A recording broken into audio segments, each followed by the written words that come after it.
Welcome to Two Desks Down, the business podcast that lets you get to know each guest for an entire season, not just one episode.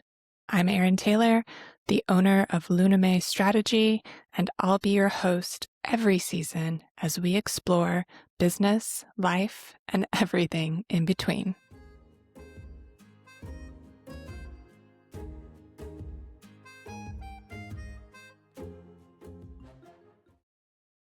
All right, tell me, Caitie, are you a salty or sweet person? Sweet, 100%. Oh, I feel like if I have a salty thing, I need to have a sweet thing after. It's actually the opposite. My husband was like, if I have something sweet, I need something salty after. And I'm like, I'm the opposite. Like, I always want to end on like a piece of chocolate. Like the last thing in my mouth should be dark chocolate, always. I love that. Just end of day must have dark chocolate. Must have. I'm a sweet person or a salty person, but I like to mix the two. Are you like sweet in popcorn? Yes. Yeah. It's a beautiful thing. I did that 2 days ago. We were watching a movie and I like Reese's Pieces in my popcorn. So good. Yes, those are. I think I know the answer to this one, but what's a weird thing people associate to you? Probably PB&J's. Yes. I mean, but that's my own fault because I literally did it on purpose. I think I posted on Threads like 3 months ago. It's like, I'm out here on a mission to like make people associate my brand with PB&J. So like, it wasn't by accident. Like I'm out here actively attempting to make that part of my brand. Which I love that. I love that. I've seen so many things like that, and I don't feel like I have one for myself. I don't know where this one came from. I just realized I was eating more PB&Js than I think is advisable for a 35-year-old woman. And it's like this, I should probably just own this instead of being like, oh, you're eating these like really healthy things for lunch. It's like, no, I'm eating another PB&J. Yep. Yeah, I love that. Maybe I will come up with one for myself and just force it upon people. Right. Yeah, that's what it is. You just force it. You make it your thing. Tori has the pretzel icon everywhere. Yeah. You've got your PB&J. I don't know. There's a few others I can think of. Yeah. I feel like, well, Sarah BTL copy is squirrels. I feel like even that is like not even that weird. I feel like it's not that random. But something. Right. So yeah, I will find something. Yeah. That has a cute icon along with it. And I know. I'm getting brand illustrations drawn and we both agreed that PB&J should be one of them. So don't worry. Oh, I love that with the nice grape jelly dripping out of it. Probably. Because I am very much like put a lot of both on my sandwich. Yes. Don't skimp. No. What's the best concert you've ever gone to? I'm just going to tell you the last concert I went to because it was fun. And it wasn't the best, but it was fun. We got nosebleed tickets, super like last minute to see The Who in concert. And that was like just kind of cool. Fleetwood Mac, actually, that was also probably one of my top concerts. Nice. Yeah. We saw Gary Clark Jr. here in Charleston, he's amazing. Yeah. But I went to Austin City Limits, like the music festival in 2019. And that was probably the best like overarching concert experience. Yeah, I can see that. We have a couple like cool concert festivals in like the Seattle area and trying to think like some like Death Cab and I don't know who else. We saw Bob Dylan there once. That was kind of cool. It was like not, I feel like he's old now, but like it was still cool. Yes. Yeah. To say you've seen him in person. Right. Yeah. I saw him. Yeah. Yeah. Absolutely. Are you a concert person? I am very much a concert person, but I haven't been to a concert in 5 years. It's very sad. And I did just get Noah Kahan tickets though for the summer. And I am so excited. It's been so long since I bought tickets. I had never experienced the Ticketmaster like drama, and I had so much drama. And I finally got tickets for like an added show because he was playing in Seattle on my birthday, and I was like, I'm going. Like this is amazing. And now I'm going on the day after my birthday, and it's gonna fuck up all of our like back to school plans. I don't care. Like who cares? We will make it work. I'm going to this concert with my husband who doesn't even like Noah Kahan, and it will be great. Oh no. I know. I mean, I understand if you're not like, a huge fan of the person, but doesn't like him. I mean, I guess I should say he doesn't dislike his music. He's just like, he would say like, he's okay. He's okay, which is code for like, not my thing, but good for you. But I'll go for you. Yeah. Speaking of birthdays, what dessert do you have to have on your birthday? I like to make different I'm a cake person for Okay. sure. For a while, I was like the Dairy Queen ice cream cake because it was so nostalgic. That was a Yep. big one for me. But last year we made like a strawberry shortcake from scratch. Mm. I wanna make it from scratch. I wanna like bake something. You want to make your own. Yeah. I'm like, "Everybody, like, get everybody in the kitchen and, like, we'll make a cake together." That's Like, so that sounds fun. fun. Yeah. Do you do that for everyone's birthday? Is it a tradition? Everybody gets different things. Like, my husband always gets peanut butter pie for his birthday. We just Okay. made that for him this week, and everybody did help. It's always like, I think it's a good idea to have everybody help, and then I'm like, "Why did I invite everyone to help me with this?" Yes. Um, yeah, and then just, like, whatever cupcakes or cakes the kids want. Do you have any other birthday traditions? Yeah, not really. The only I feel like this is funny and just cute. My grandma always calls to sing happy birthday. That's, like, the first thing that came to my head, is she will always call and sing you happy birthday, and, like, it's my favorite thing. Oh, that's so sweet. Yeah. Do you have a recording of it? I recorded it this time. Okay. Yeah, when my she sang to my husband. So I was like, "I'm gonna screen record this, have her on speakerphone so I can have it forever." Yes, yes. Yeah. Good. I am a donut person on my birthday. Ooh. I think this came from my childhood when Mhm. my parents used to get all of us donuts the morning of our birthday. And so oftentimes we're traveling for my birthday. I like to do trips for my birthday. And Me so I'll too. try to find a donut place wherever we're traveling and go try a donut. Yeah.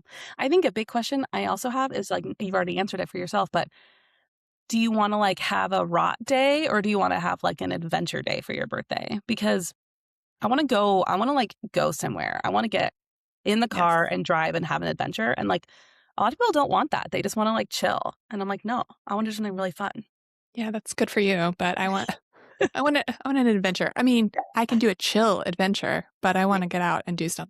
I mean, Yeah. oftentimes we'll do like a long weekend or plan Mhm. one of our international trips around my birthday because Mm, it's still okay. in shoulder season, which works out really well for me. Yeah.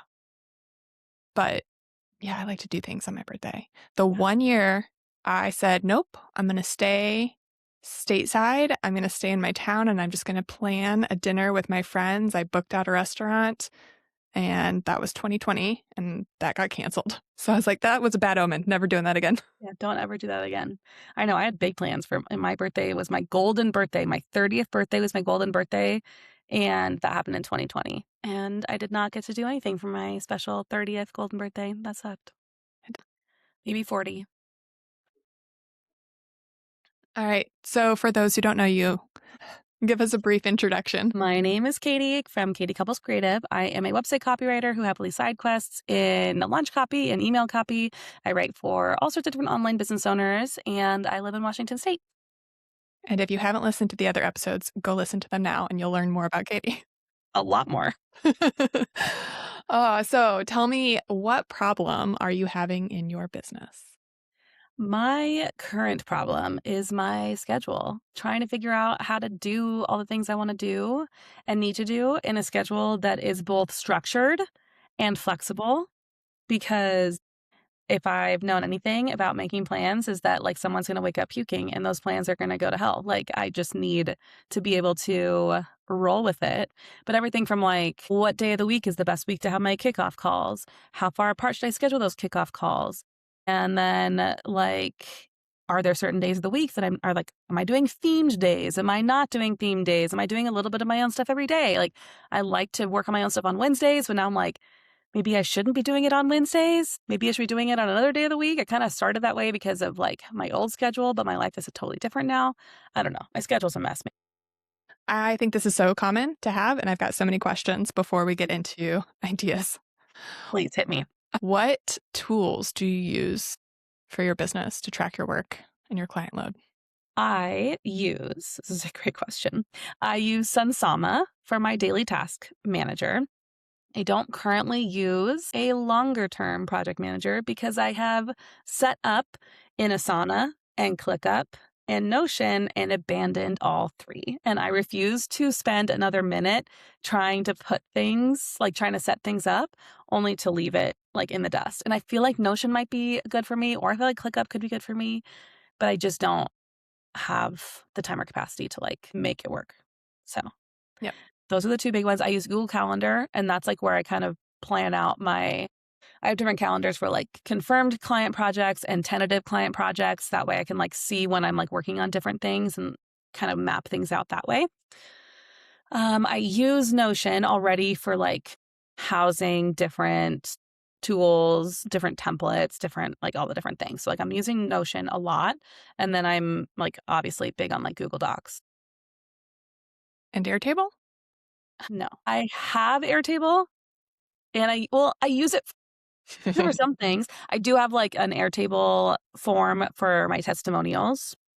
But, like, that's a silly thing where it's, like, everything else is in Notion, but, like, a couple things are, like, still in Airtable because I used to use it and I'm obsessed with Airtable, but I feel like I'd rather have everything all in one place, which is what I can do in Notion, where I can't, like, have my tasks planned. I mean, I can in Airtable, but I feel like it's not how I want it. You know what I Have mean? it. Okay. And I used Literally describing every business owner complaining about tools. It's Yeah. not exactly how I want it. Exactly. And it needs to be exactly how I want it or I won't use it. And Toggle. I feel like that's like everything. Yeah. Okay. Great. Okay. Follow-up question. Are you the type of person that prefers batching tasks by client or by task type, if you had to pick? Probably by client because with copywriting, I'm like in their voice and I'm like in their project and thinking about those things. So it's like, and normally also I'm only working with one client at a time for the most part. Like, I'm kicking off a project and I'm drafting. And maybe during that drafting, I'm like doing a couple of revisions for the like last client or like putting the final touches on something. But for the most part, I'm really only working with one main client at a time. Yep, that makes sense. So a few thoughts, and we can just dive into them as I go if you've Yeah. already tried them. One thing that I like to tell people is to schedule at 80%. Tell me more. So you're basically adding extra time to every task that you have. So if you have a task that takes an hour, typically, you're going to assume in your schedule that it's going to take an hour and a half. Right. Okay. And that's from the flexibility standpoint, right? Like a kid's out sick. So that way, for a project standpoint, if you have it batched that way, technically you could probably get it done faster, but it leaves flexibility for when, a kid's at home sick or a tree falls on your house. I don't know. Dear God. Not again. But that requires batching tasks like that. So if you don't typically do that, then that doesn't really work. Right. I think that is something I should definitely do because like I don't batch my own like marketing, for example. Like I could batch my newsletters, but I prefer if I batch content, by the time it's time to like share that content, I'm tired of it. Like I'm like, I have a better idea. And so with my newsletter, like I want to write it every week. It's fun for me to do that. And it just feels like it's more natural and like true to what's happening in my life. But so I definitely could see like, okay, if I think it's going to take me an hour, I should give myself an hour and a half. So it sounds like just from that comment that you shouldn't do themed days. I know, probably because not. then that would require batching your own stuff at some point. Yeah. I mean, I feel like I could batch Instagram content, but just not like so much of it. I have had in the past where I've like batched a ton of Instagram content and then I'm like, I hate all of this by the time it gets to the point where like I just don't use it because it's not relevant anymore. I feel like I should also try to batch threads, but I don't always. So based on what you're telling me, what I suggest for like day-to-day schedules on this, before we talk about like kickoff days or anything like that, is that you block 1 hour at the top of each workday, whatever that means for you, for your own stuff. So what would you say if at the end of that hour, I'm like, I'm not done, or like I'm having so much fun, I just want to keep doing this, and then I never get to my other stuff? That's my fear. That's what I'm afraid of. Because like I will like tinker around and like make Instagram posts. I will like write 1,000 threads. I will work on my website and then like not want to stop because I'm like in it. You know what I mean? Yeah. Yeah, I get that. So I'm It depends on what's afraid. next. Yeah, that's true. Because you've got client work in here too, right? So I'm all about like flexibility throughout the week. And if you have an hour each day kind of blocked for yourself, that doesn't mean necessarily that if you're really in the flow and you look ahead and you're like, all this stuff doesn't have to be done today, that you couldn't kind of grab an hour from another day and move it to today. Like, I'm just going to continue working on my own stuff today. Wow. But we've kind of blocked out enough time for your client work and your stuff, your stuff throughout the whole week. And then you can kind of mix and match it. That seems so simple and so smart. It doesn't have to Like, be complicated. so for to tell me that I will overcomplicate anything that you want to hand over to me. My gift. Yeah. Yeah. So that might be something to try. I've got a lot of clients who like to prioritize their day as far as like, this is the stuff I want to work on for me today. And then this is the priority Mhm. of my client stuff that I go to. And if I have time after that, I can go back to my own stuff. I've got Yeah. clients that prefer to batch days. So they have like a client, one specific client day, another specific Mhm. client day, and a day for their own stuff Yeah. throughout the week. I think unfortunately, there's not like one good answer. It's like, this Yeah. might be the best approach for you. Now you have to commit to trying this for 2 weeks because 1 week isn't going to be enough Yeah. and deciding from there. I found, like I said, I have done work on your own stuff Wednesday for a long time. And like, that's like the day where I try to, I mean, originally it was supposed to be a like, this is only your day. But again, I only normally, before moving back to my hometown, I would only work like 4 hours a day max. And so it's like, you've got 4 hours to work on your business. Now I might have longer. And I do like the idea of having like a longer day to like focus on my own stuff, especially because I have so many things I need to do. Like, I need to write my newsletter each week. I need to finish my website.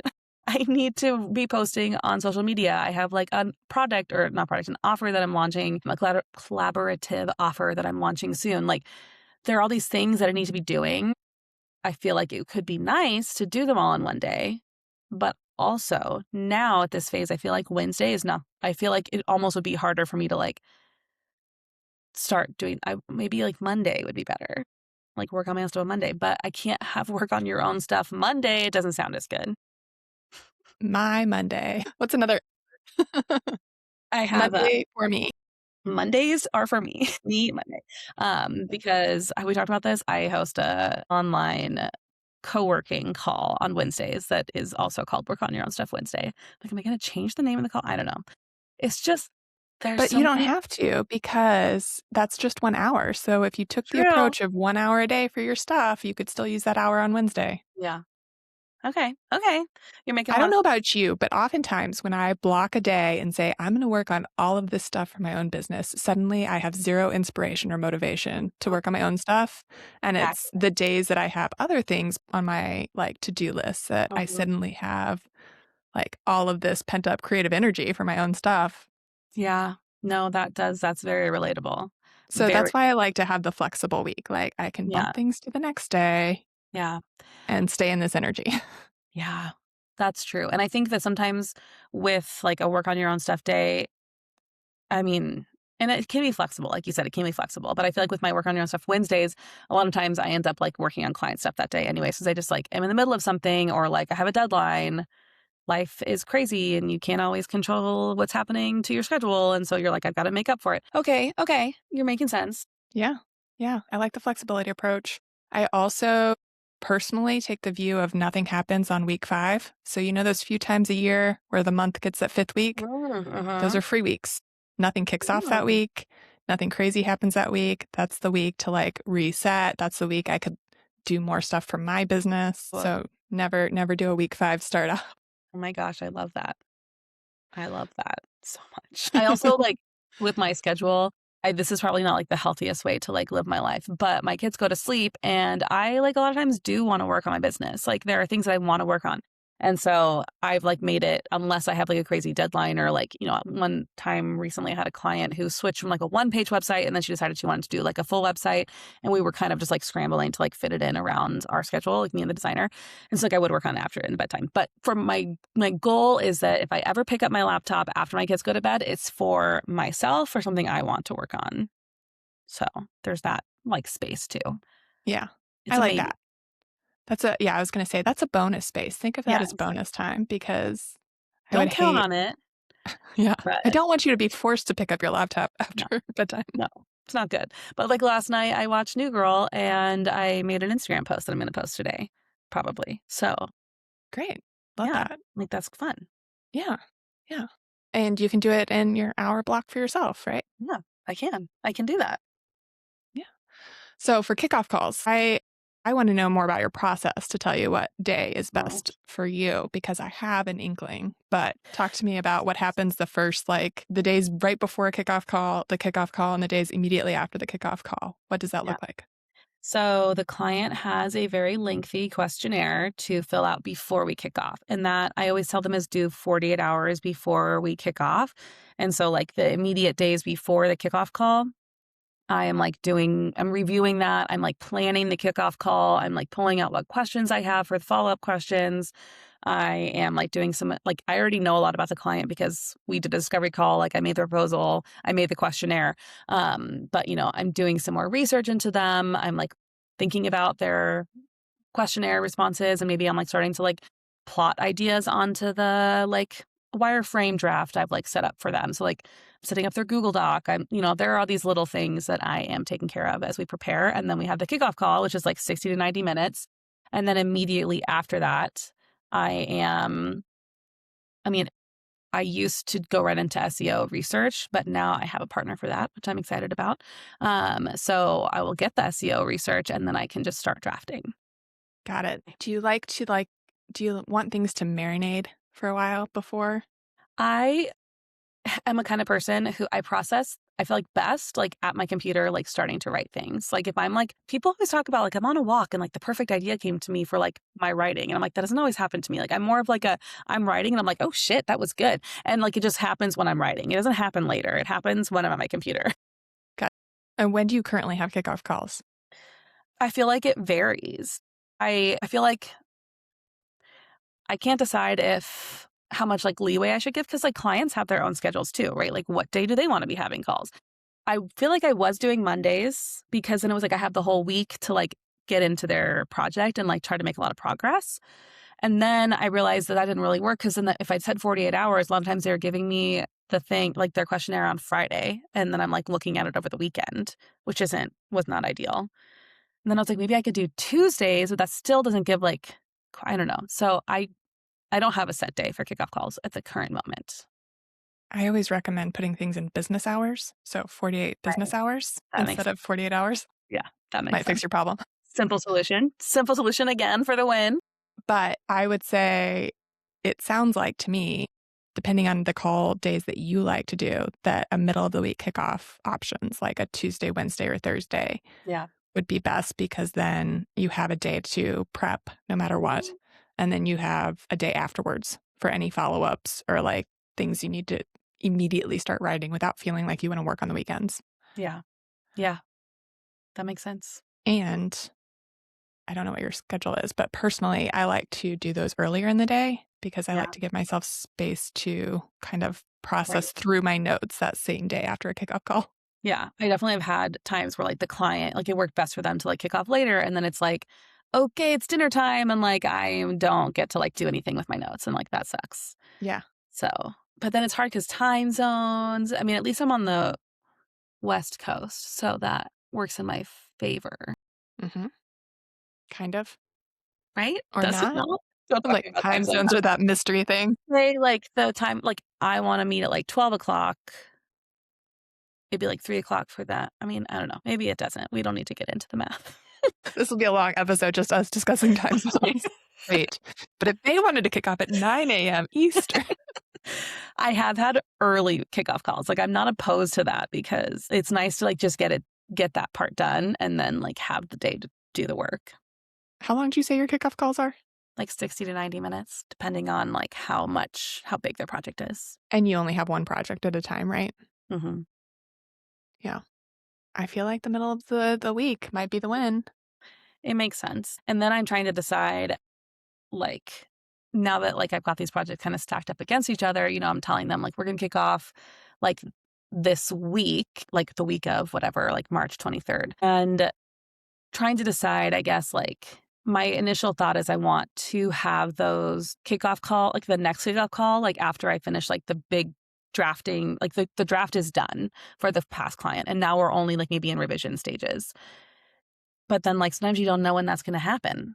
Mm-hmm. Like, because maybe like the review call got pushed back, or like I said, maybe someone gets sick for a week. And now, so just like, and I know that schedules can change and push off or kickoff calls can get pushed back or different things. But in the past, I've always onboarded people right away and said, like, here's everything you need right after you book. And like, you can get like schedule your kickoff call. But I'm like, maybe I shouldn't have them schedule the kickoff call so far in advance.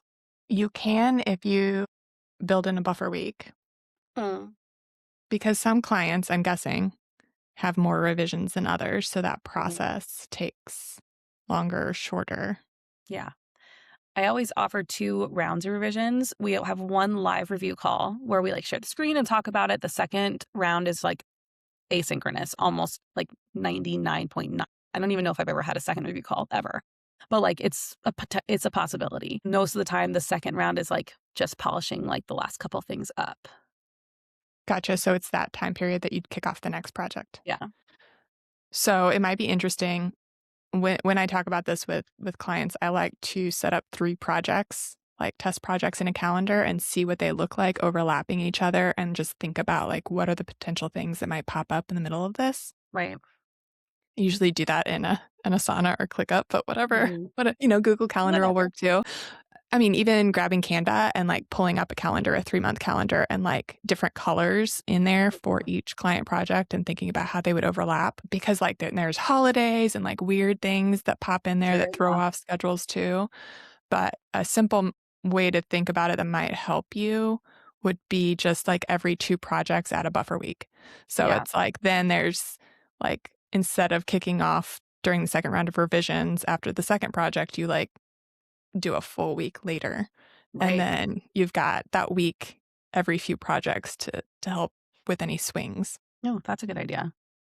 And I mean, there's always little things. Like I always offer proofreads for a client before they take their site live. So the designer is like going to send me the preview of the website and I'm like going in and doing that. So there's always like something else.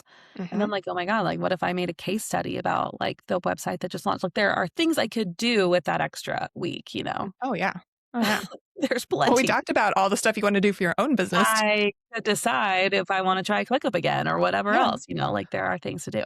Yeah. But yeah, you could like slate that buffer week. It's not like it's a fully free week. It doesn't have to be Yeah. anyway, or it could be, but it Yeah. doesn't have to be. Right. And you could slot in like, assuming this is like for client one's, Hmm. review process or case study writing or whatever you want to do. But that might help ease some concerns of sick kids or weird things that happen in life. Yeah. What are your thoughts on scheduling, like having like certain days of the week for calls, like all your calls? I have been through variations of this for myself. Yeah. So I have tried all one day. That's where I Mm. started and I became exhausted. So Mhm. it might work for some people, but I cannot handle all on one day. I don't have enough time to go back and look at my notes and like do things. I don't know. So currently I have 2 days each week that I do my primary call days would be Monday and Wednesdays. And that's when I schedule my client weekly touch points and our strategy calls. That's oftentimes when I do podcasts, but those are flexible. But Yeah. I'm moving to more of a 3-day a week process because my time zones are changing. And so Sure. I want to have more options because the window of Yeah. good overlapping time has shrunk. Yeah. Makes sense. So but yeah, in the past, it's been like Mondays and Wednesdays for client calls and oftentimes Thursdays for what I call fun calls, like Yeah. recording pot or like networking chats or like catch up with Mhm. people. And then Tuesdays have been my internal day. Yeah. I know. I feel like I need to have some days of the week where they're like blocked off. Like no one can book a call on those days because I feel like it's like similarly, I don't think I want to have all of my calls on one day, but I do feel like I need to narrow down like when someone could book a discovery call with me Hmm. versus just it being like, whatever. Um, but I highly recommend doing that. And if we're thinking strategically about this, blocking Mondays and Fridays are the best days because of holidays and long Mhm. weekends, Yeah, less rescheduling. yeah, that makes sense. And you don't have to get dressed if you don't want to those days, Yeah. Hey, love it. top knot and sweatpants. Right? Yeah, that sounds great. Or, you just can throw a shirt on. Like, I've got yoga pants on down here, but a cute shirt. Yeah, Like, it's yeah, great. we're shoulders up here in the online world. No, that makes sense. I feel like I I go back and forth on, like, which days if I should try to like concentrate them or spread them apart. But I get into that like I have a call like earlier this week I had like 3 calls in one day. And it was very much like, okay, I've got like 20 minutes before my next call. I can't do anything with that time. Even if it's like an hour, I'm like, what am I going to do? I'm not going to like dive into a client project. It's like too much, but Right. also not enough. It's like the between phone calls procrastination of I don't Yeah. have enough time to do anything, so I guess I'll just scroll. Yeah, exactly. That's what I need to not have happen to me ever again. Yeah. In those cases, sometimes it's helpful to like have multiple call days, even more call days, but the windows shrink. So Yeah. at least when you have calls, they're stacked Yeah. with bathroom breaks in there, but they're stacked. And then it's like you don't have that like gap of, I feel like Yeah. I just wasted 30 minutes in between each call doing Yeah. nothing. Yeah, for sure. For sure. Lots to think about. So much to think about. Stuff that like is just nice to talk through because I could sit here and be like, I don't know, look at my Tidy Cal. I use Tidy Cal. That's another thing I use Yeah. and try to decide. So now I can go make some adjustments.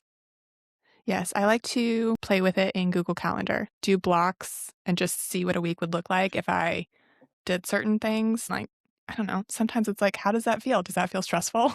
Right. Or does that not feel stressful? My God, that looks really stressful. Don't do that. Don't do that. But that can be really helpful too. Like, let's pretend I have all these people book and we've got kickoff calls on this day and this day and this day. Like, where Yeah. does the rest of my stuff go? How do I feel about those call days suddenly now with all this other stuff happening? I feel like have been, and I feel like I'm hopefully exiting the era where it's like, I want to book a project immediately. And so like, you want to meet with me at this day? Like I can be available for a discovery call. You know what I mean? So Uh-huh. like moving into like more of like, okay, like everything's not an emergency. Like there is a buffer. I am booking out for 3 months. Like it can be okay if like that person can't meet with me until like the following Thursday. Like if I only have like 2 days possible for discovery calls and those times don't work for them. And I guess like there's always someone could say like those times don't work. Can you meet at X time? And I could say yes if I wanted to. If you wanted to. But when you're already booking out till May and somebody has to desperately get a discovery call with you, I'm betting that it's not going to work out, That's true. that they're going to want things faster than you can give them.